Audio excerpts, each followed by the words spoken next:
मला काहीच करावंसं नाही वाटत आहे. मी कामावरून घरी जातोय. आज भरपूर काम करायला लावलं बॉसने साल्याने.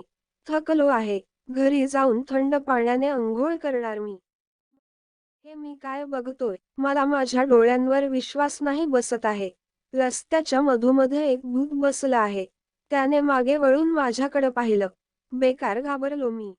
घाणेरडा हसतोय तो. विविध भयभीत करण्याचे प्रकार करून ते भूत मला घाबरवत आहे आणि माझी पण हातभर फाटली आहे. हा महाविनाशकारी क्रूर दुष्ट भूत माझ्या निष्पाप मनात व हृदयात भय निर्माण करत आहे. ते भूत मला पकडायला येतंय आत्ता माझ्याजवळ. साल्याचे हात लय लांब आहेत. मला राग आलाय ह्या भूताचे चाळे बघून. मी भूताशी भांडलो.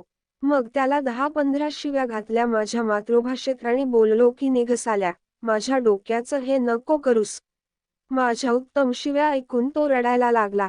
हात जोडून माझी माफी त्याने मागितली आणि निघून गेला तिकडून. तो त्याच्या वाटेला गेला, मी माझ्या वाटेला गेलो. शिव्या घालून भूताचे हृदय नव्हते तोडायला पाहिजे होते मी. भोळ्या लोकांना भॉक करून घाबरवणारा, लोकांना पीडा देणारा महापापी दुष्ट भूत उदास. असो, मला काय फरक नाही पडत, घरी जाऊन अंघोळ करणार आहे मी.